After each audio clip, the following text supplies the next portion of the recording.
Bismillahirrahmanirrahim. Assalamualaikum warahmatullahi wabarakatuh. Innal hamdalillah nahmaduhu wa nasta'inuhu wa nastaghfiruh wa na'udzu billahi min syururi anfusina wa min sayyiati a'malina. Innahu man yahdihillahu fala mudilla lahu wa man yudlilhu fala hadiya lahu. Wa ashhadu an la ilaha illallah wahdahu la syarika lah wa ashhadu anna Muhammadan abduhu wa rasuluh. Ya ayyuhalladzina amanu taqullaha haqqa tuqatih wa la tamutunna illa wa antum muslimun. Ya ayyuhan nasu taqu rabbakum alladzi khalaqakum min nafsin wahidah wa khalaqa minha zawjaha wa batha minhuma rijalan katsiran wa nisaa wattaqullaha alladzi tasaaluna bihi wal arham innallaha kana 'alaikum raqiba. Ya ayyuhalladzina amanu taqullaha wa qulu qawlan sadida yuslih lakum a'malakum wa yaghfir lakum dhunubakum wa man yuti'illaha wa rasulahu faqad faza fawzan 'azima. Amma ba'du fa inna asdaqal hadithi kitabullah wa khairal huda huda Muhammadin sallallahu alaihi wa ala alihi wa ashabihi wa sallam wa syarrul umuri muhdatsatuha wa inna kulla muhdatsatin bid'ah wa kulla bid'atin dhalalah. Hadirin saudara sekalian rahimani wa rahimakumullah, marilah kita selalu memuji Allah atas sekian banyak nikmat yang kita terima, baik nikmat zahir maupun nikmat batin. Dan nikmat yang kita ketahui yang paling tinggi di sisi Allah adalah iman Islam, yang kita tentu menjadi orang-orang atau manusia pilihannya. Allah Ta'ala memilih kita menjadi hambanya yang muslim, yang menyembahnya, bersujud kepadanya. Dan setiap hamba yang bersujud di hadapan Allah bukan hina tetapi mulia. Dan manusia yang belum mendapatkan hidayah dan masih bersujud kepada selain Allah, maka mereka mendapatkan kehinaan, bukanlah kemuliaan. Alhamdulillah, segala puji bagi Allah, kita dipilih oleh Allah Ta'ala untuk beribadah, bersujud kepadanya dan beramal saleh semata-mata mengharap ridho, mengharap pahala, mengharap balasan yang baik. Lilladzina ahsanul husna, bagi orang-orang yang berbuat kebajikan di dunia, mereka mendapatkan al-husna, yaitu surga, balasan yang baik.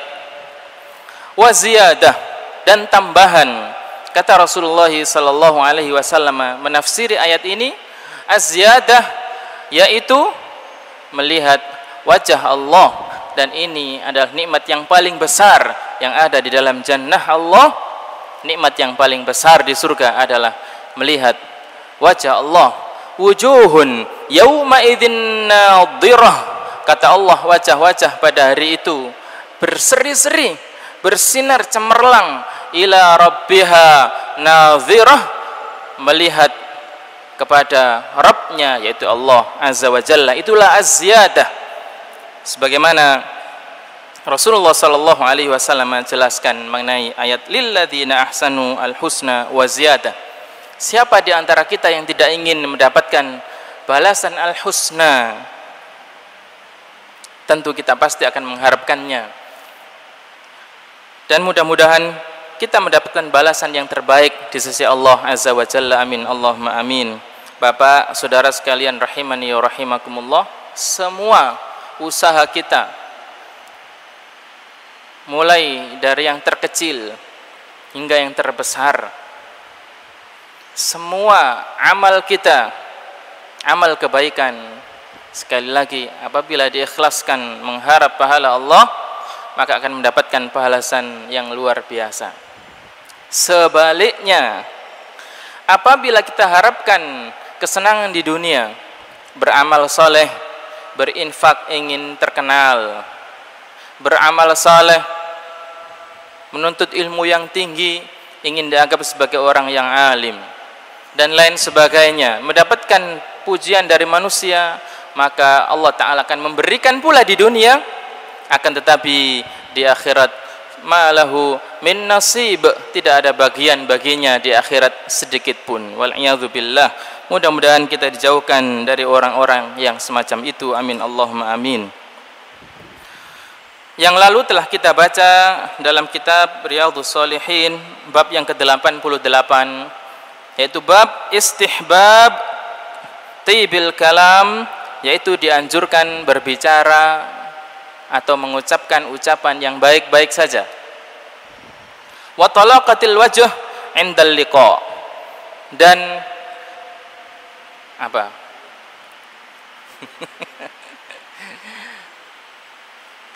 Berwajah menyenangkan gitu ya. Tersenyum ketika berjumpa dengan saudara. Tersenyum. Ya. Terlebih lagi saya sampaikan pada pekan yang lalu kepada orang-orang yang lebih sering bertemu dengan kita. Ya. Kalau kita di sini mungkin sepekan sekali. Ya. Kalau yang rutin berjamaah di sini bisa 5 waktu atau bahkan setiap hari. Ya. Dan yang lebih sering mungkin keluarga kita di rumah. Ya. Mohon maaf, biasanya kalau sering ketemu, wis biasa kok senyum-senyum, bosen. Tidak. Ya. Ya, kepada orang-orang yang lebih sering bersinggungan dengan kita, maka harus lebih baik lagi. Bukan berarti kepada orang yang jarang bertemu tidak harus baik. Semuanya harus baik, dan kita harus tetap mempertahankan perbuatan yang baik kepada orang-orang yang dekat dengan kita terutama. Telah kita baca satu hadis. Ada satu hadis lagi dari Abu Hurairah radhiyallahu anhu, anna Nabiy sallallahu alaihi wasallam qala. Abu Hurairah menceritakan sabda Nabi sallallahu alaihi wasallam, wal kalimatut thayyibatu shadaqah. Kalimat, perkataan atau ucapan yang baik adalah sedekah. Enak Pak ya? Bersedekah. Ucapan yang baik kemarin, yang pertama bisa berupa perkataan-perkataan yang menyenangkan orang yang kita ajak bicara. Yang kedua, ada pula amar ma'ruf, mengajak kepada kebaikan. Itu perkataan yang punya nilai pahala, kebaikan. Mengajak beramal saleh, mengajak sholat berjamaah, mengajak bersedekah, mengajak yang baik-baik. Wa nahyun an mungkar, juga mencegah dari yang mungkar. Kita lihat saudara kita melakukan satu kemungkaran kecil, lalu kita memberanikan diri mengucapkan kata-kata untuk mencegah kemungkarannya. Inilah al-kalimah at-thayyibah, kalimat atau ucapan yang bernilai pahala di sisi Allah Ta'ala. Kemudian bisa juga al-kalimatut thayyibah, ucapan-ucapan pujian, tasbih, tahmid, takbir. Kita diam-diam, tidak ada orang, kita ucapkan subhanallah sambil membayangkan sesuatu atau mengingat sesuatu yang terjadi kepada kita. Mungkin kita pernah terjatuh dari kendaraan, lalu kita selamat, tidak sampai fatal. Kita ucapkan alhamdulillah, subhanallah, atau yang lainnya. Ataupun zikir-zikir di waktu pagi dan petang, itu juga kalimat-kalimat yang baik. Sedekah. Muttafaqun alaih, hadis riwayat Al-Bukhari dan Muslim. Pesan khusus kepada Abu Dzar radhiyallahu anhu, sabda beliau sallallahu alaihi wasallam, wahai Abu Dzar, la tahqiranna minal ma'rufi syai'a. Janganlah kamu meremehkan kebaikan al-ma'ruf walaupun itu kecil.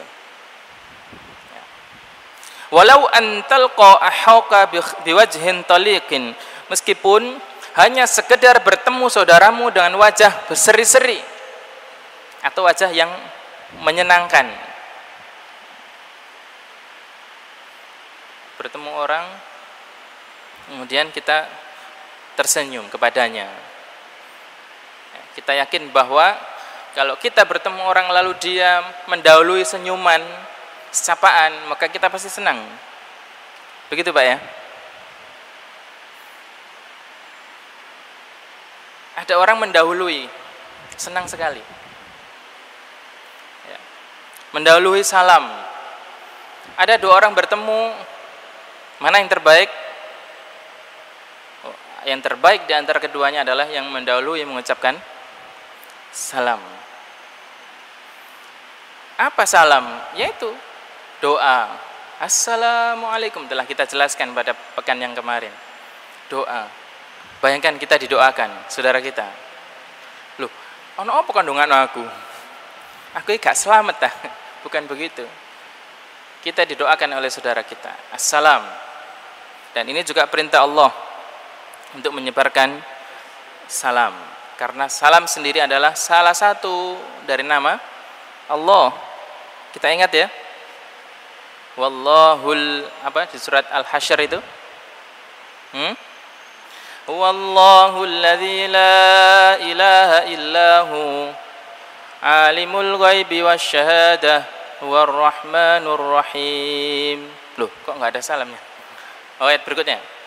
Wallahu alladzi la ilaha illahu al-malikul quddusus salamul mu'minul muhaiminul azizul jabbarul mutakabbir.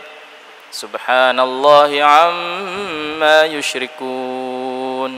Nah, itu tadi ada assalam. Asma Allah. Al-Mu'min, Al-Muhaimin, Al-Aziz, Al-Jabbar. Kita ucapkan, kita sebut salam nama Allah. Luar biasa. Bernilai pahala, sedekah. Hadis riwayat Muslim. Selesai bab ke-88. Kalau sudah kita kaji ayatnya, kita kaji hadisnya, tinggal apa? Minta sama Allah Ta'ala agar dimudahkan menjalankan sunnah Rasulullah Sallallahu Alaihi Wasallam.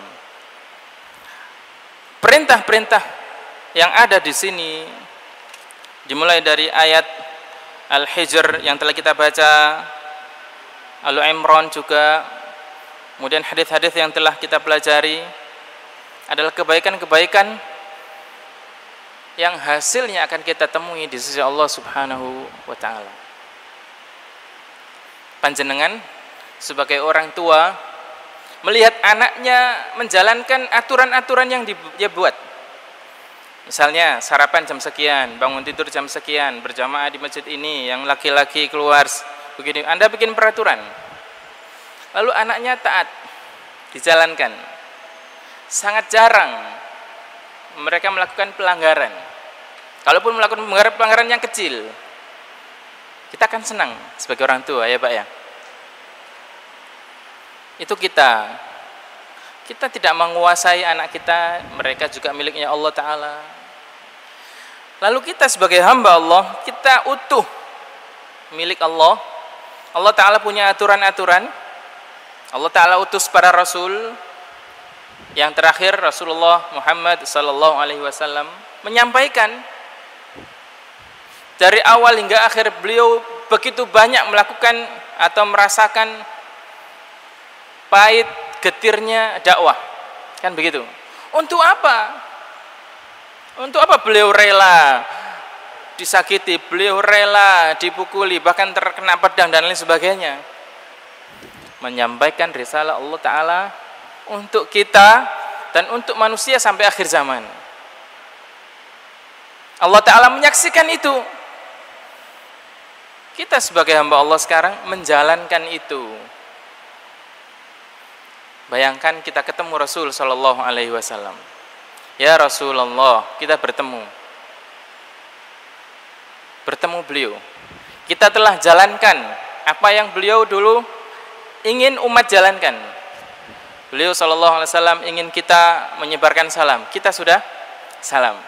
Beliau sallallahu alaihi wasallam ingin kita ini menyenangkan orang, kita senangkan orang. Kan begitu dari hadis di sini.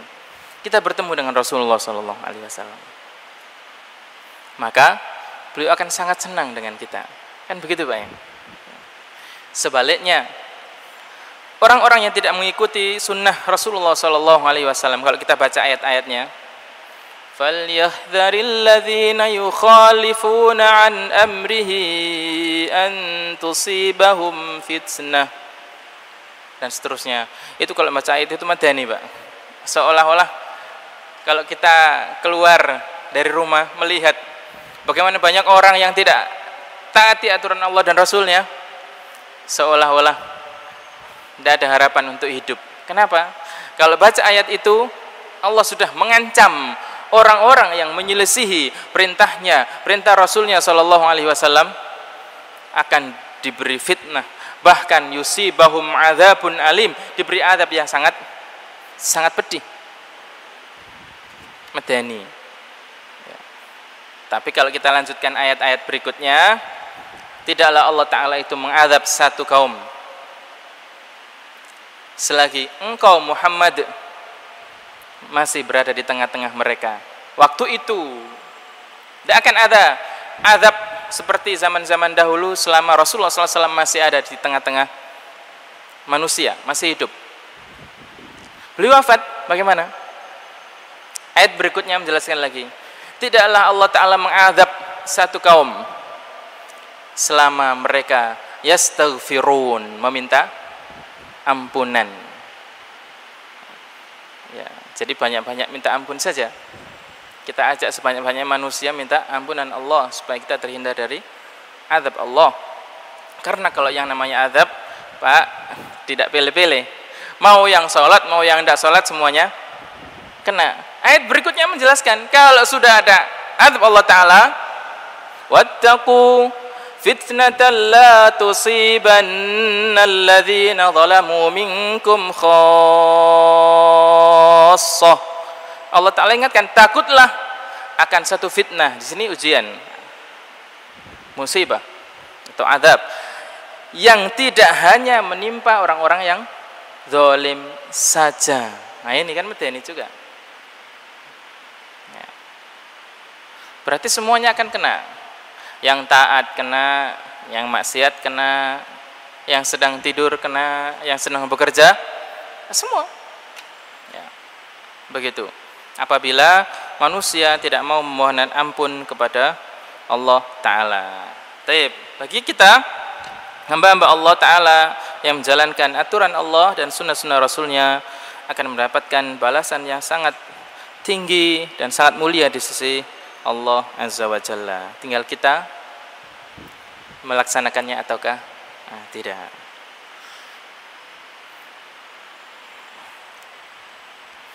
Baik, kita lanjutkan, masih ada waktu berapa menit? 15 menit kurang lebih. Bab berikutnya. Sudah cukup ya tadi, jelas? Dan saya yakin Anda yang hadir di sini, karena yang hadir ini sudah orang baik semua. Menurut saya sudah menjalankan semua. Saya salam, ketemu, senyum. Nah, ini sudah menjalankan sunnah semua. Ketemu, assalamualaikum. Saya malah didahului sering. Sering kedahuluan. Loh ini sudah. Berarti Ustadz harus keluar, cari orang yang belum begitu. Atau tugas Anda setelah ini, antum yang di rumah, atau di mana saja, yang di warung, yang ngasih tahu, menyampaikan kepada yang tidak hadir di sini. Bab yang ke-89, bab istihbab 89. Ini kemarin sudah kita bahas mengenai berbicara sampai 3 kali satu hadis.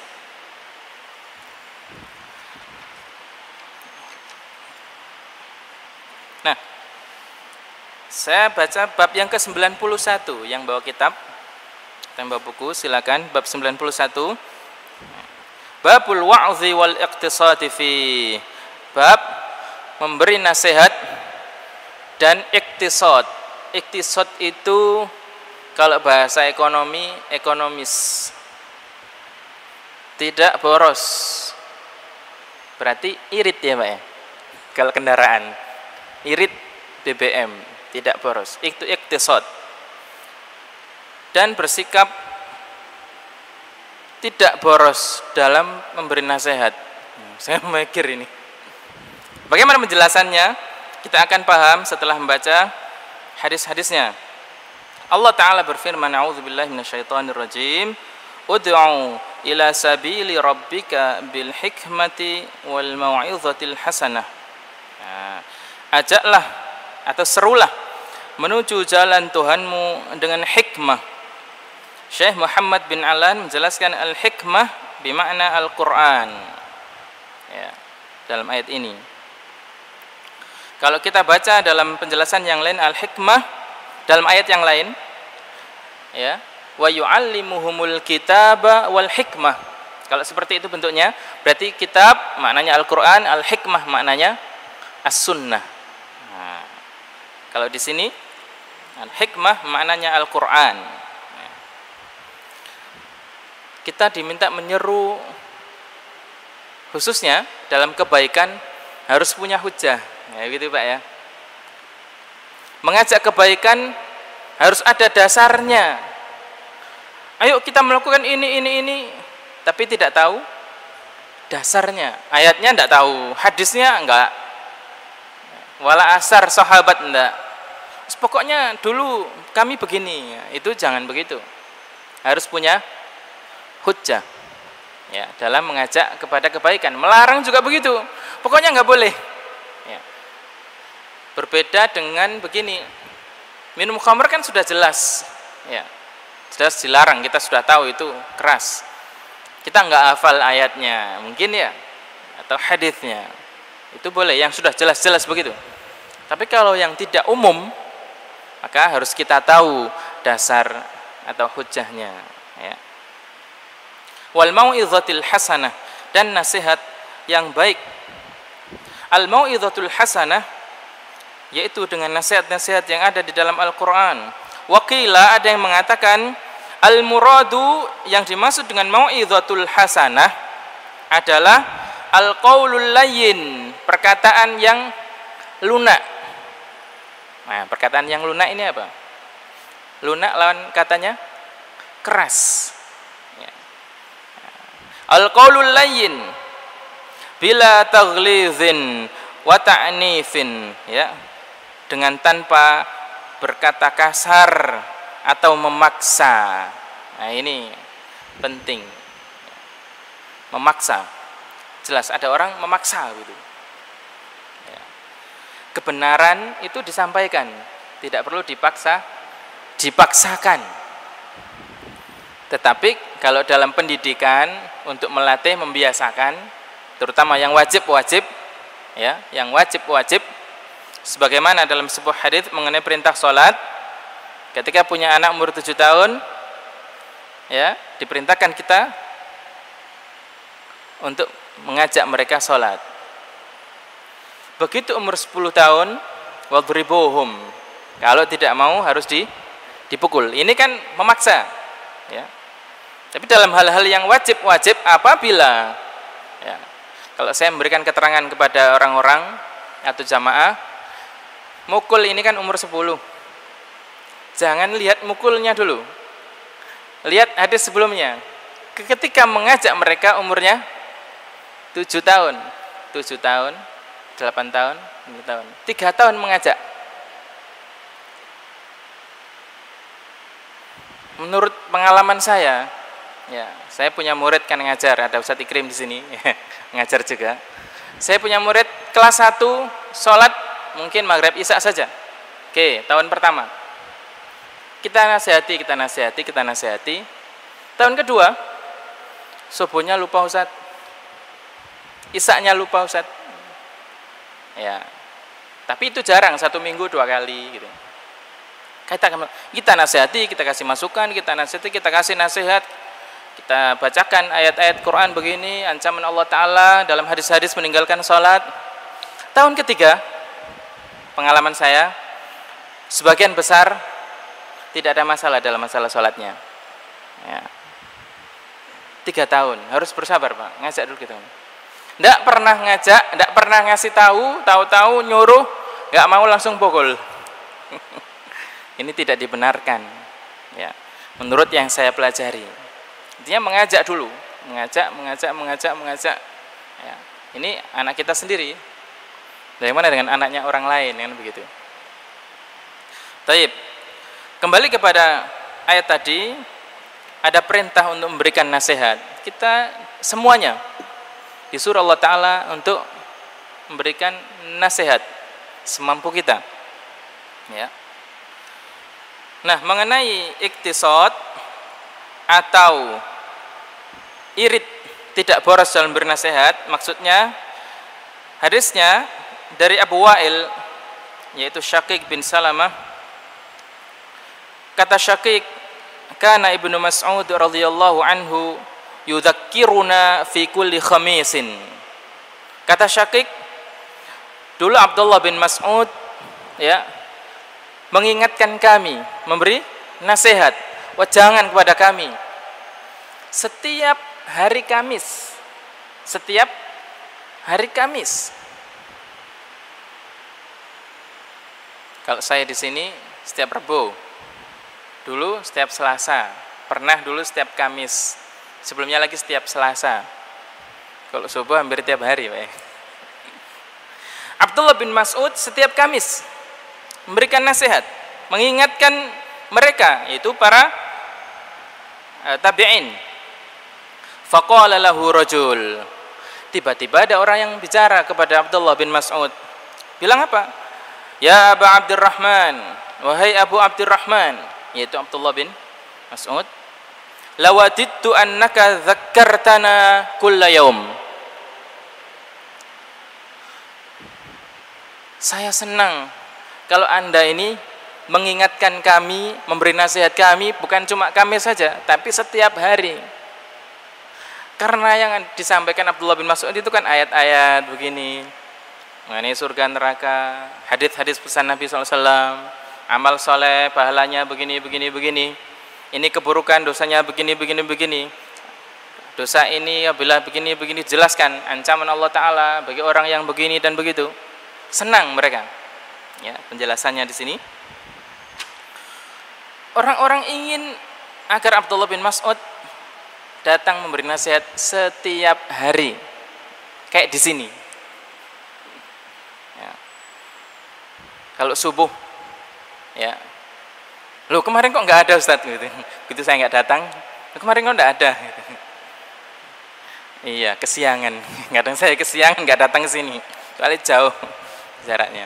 Ya, telat jadinya. Nah, apa jawab Abdullah bin Mas'ud?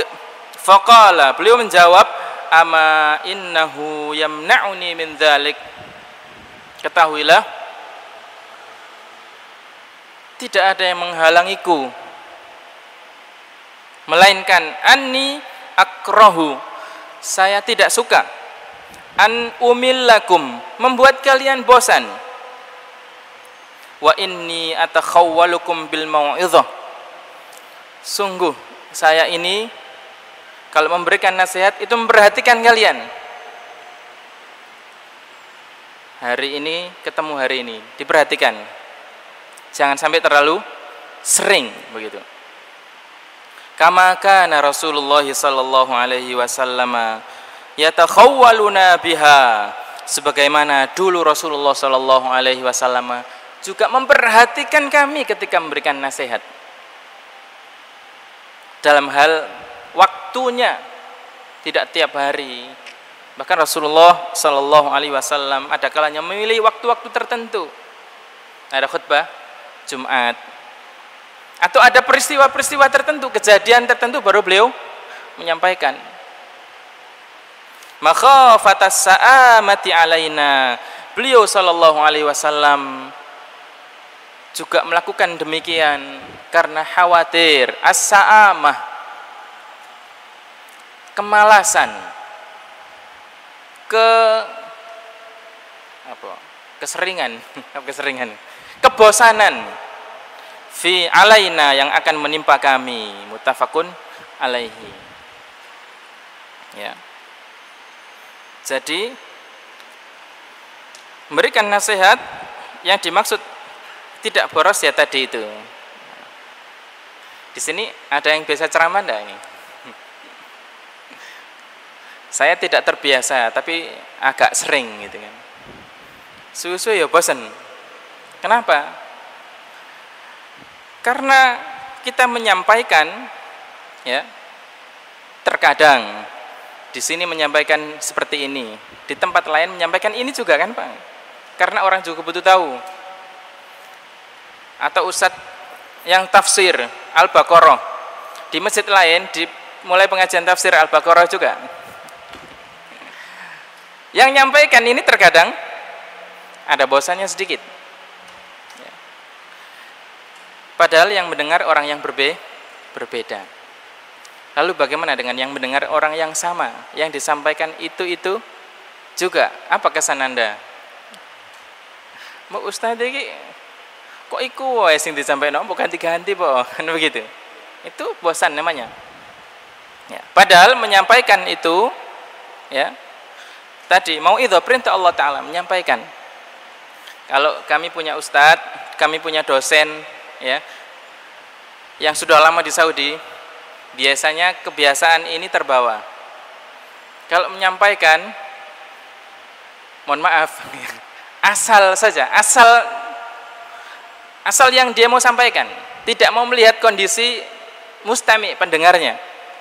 Bayangkan yang hadir lulusan S1 sarjana dari pesantren, yang disampaikan bab rukun sholat. Gimana mustami? 2 jam. Tahun depan diundang lagi orang yang sama, itu lagi yang disampaikan. Ini guru kami, mohon maaf kalau yang mendengar guru kami. Kami sebagai mahasiswa dulu. Mbok ingin liane po. Kok rukun sholat yang membatalkan sholat, ini jauh-jauh loh ngundangnya. Kadang begitu, ada rasa kebosanan, padahal yang disampaikan bagus. Pesan Allah, hadis Rasul Sallallahu Alaihi Wasallam. Ya. Nah itulah yang dikhawatirkan. Ya. Sehingga khusus di sini Rasulullah Sallallahu Alaihi Wasallam yatakhawwaluna, beliau memperhatikan kami, ya. Inilah istimewanya beliau, sampai memperhatikan urusan-urusan para sahabat. Wa yuqawwimuna, sampai tahu bila di antara kami ada yang bermasalah dalam masalah ibadahnya. Beliau meluruskan kami. Mbok sampai koyok ngono. Saya di sini setiap Rabu, bagaimana saya bisa meluruskan panjenengan? Sudah lurus semua. Atau saya tidak pernah datang satu persatu ke rumah panjenengan. Gimana saya tahu? Disinilah istimewanya Rasulullah Sallallahu Alaihi Wasallam. Saya sempat mikir Pak, saya kalau ke rumahnya Pak Manu iki jam piro? Wong engko nang dalnya mbut gawe. Saya pagi sudah ngantor. Kalau saya izin mau silaturahmi ke rumah jamaah, ya udah diizinkan. Wong ya kerja. Kalau saya ke rumahnya orang malam-malam, saya sendiri juga tidak suka didatangi orang malam-malam. Kenapa Pak? Waktunya istirahat. Kalau saya datang hari Ahad, karena saya liburnya Ahad, orang itu juga liburnya Ahad kantornya. Dia pergi sama keluarganya, saya datang, nggak jadi liburan dia. Mikir saya, opo ya? Jadi mohon maaf kalau saya datang ke rumah panjenengan kemudian gak kenal waktu, ya, waktunya orang kerja datang, pas jenengan sedang sibuk ngotak-utak sepeda motor, saya datang, ya dimaafkan. Ya apa ya, mohon maaf, saya pribadi itu pengen mencontoh, ya, Rasulullah Sallallahu Alaihi Wasallam. Dan saya yakin, saya itu senang juga Pak didatangi orang, asalkan saya tidak pas sibuk saja. Ya. Kalau ada orang bilang, Ustaz mau ke rumah, Pak SMS dulu Pak. Sebab ada jamaah yang ke rumah Kancingan, jauh-jauh dari Nyamplungan, Gang 9 sampai sana, tak tutup rumah saya. Kemana? Saya pulang kampung. Ya kan kasihan, SMS dulu. Maka boleh silakan panjenengan daftar di Alirsat, nomor telepon, sak namanya. Kalau Mbok Nowo ada orang yang mau silaturahim ke panjenengan yang di sini, bisa minta nomor HP, SMS dulu, atau telepon mau ke rumah, bisa apa? Tidak. Nah, Pak Fatih guyu. Pernah Pak ya, saya tidak di rumah. Mohon maaf ya. Ya seperti itu. Ya, silahkan. Saudara hadirin, luar biasa. Kita sudah lewat mungkin bab mengenai mengunjungi sesama saudara kita. Tidak ada keperluan apa-apa, wala bisnis, wala apa datang. Waduh, pahalanya luar biasa. Ya, baik, mudah-mudahan apa yang kita pelajari pada malam hari ini bermanfaat dan mendapatkan taufik hidayah Allah. Mudah-mudahan kita juga bisa istiqomah di jalan Allah dan mengamalkan sunnah-sunnah Rasulullah sallallahu alaihi wasallam. Subhanakallahumma bihamdika asyhadu an la ilaha illa anta astaghfiruka wa atubu ilaik wa akhiru da'wana anil hamdulillahi rabbil alamin. Wassalamualaikum warahmatullahi wabarakatuh.